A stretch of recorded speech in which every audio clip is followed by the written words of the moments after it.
সম্মানিত শিক্ষক মহোদয়, আপনাদের সকলকে জেবিডিআইটি এর ভিডিও টিউটোরিয়ালসে স্বাগতম। আজকে আমরা দেখব কিভাবে খুবই সহজে আপনাদের ওয়েবসাইটের মাধ্যমে আপনাদের প্রতিষ্ঠানের নোটিশ পাবলিশ করা যাবে। এর জন্য প্রথমে আপনাদের চলে আসতে হবে আপনাদের ওয়েবসাইটের মেনু বারে। মেনু বারে আসলে আপনারা লগইন অপশন পাবেন, সেইখান থেকে ওয়েবসাইট লগইনে ক্লিক করবেন। এখানে ক্লিক করার পরে আপনাদের সামনে একটি ইন্টারফেস ওপেন হবে, যেখানে আপনাদের ইউজার আইডি এবং পাসওয়ার্ড আপনারা বসিয়ে নেবেন।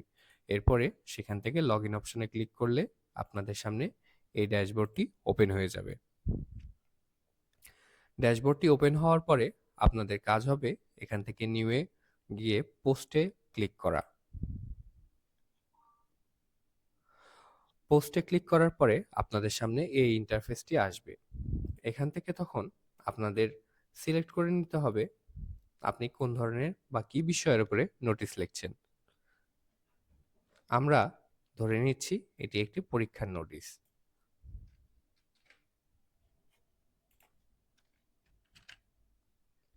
এরপরে আপনাদের সামনে একটি প্লাস অপশন থাকছে, সেখানে ক্লিক করলে আপনারা দেখতে পাবেন এখানে ফাইল বা ইমেজ থাকবে।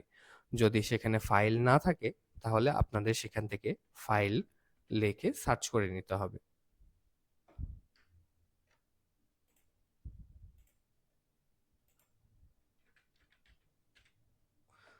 ফাইল সিলেক্ট করলে আপনাদের এখানে আপলোড মিডিয়া থেকে আপনি যে কোনো ধরনের পিডিএফ ডাউনলোড পিডিএফ থাকলে সেটাকে আপলোড করে দিতে পারবেন।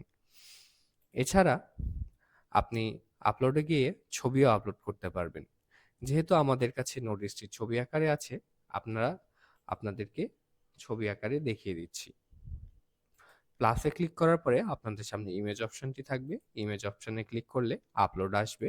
আপলোডে ক্লিক করা মাত্রই আপনাদের সামনে চলে আসবে আপনাদের গ্যালারি। সেখান থেকে আপনারা সিলেক্ট করে নেবেন আপনাদের নোটিশ।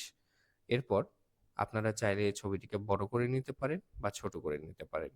নেওয়ার পরে আপনাদের পোস্ট অপশনে আসতে হবে।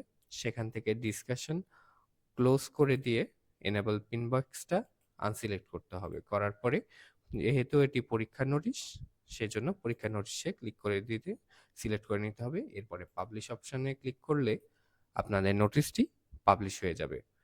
ভিউ পোস্টে ক্লিক করলে আপনারা আপনাদের ওয়েবসাইটে নোটিশটি দেখতে পাবেন। এভাবেই খুবই সহজে আপনারা পরীক্ষার নোটিশ আপনাদের ওয়েবসাইটে পাবলিশ করতে পারবেন। ধন্যবাদ।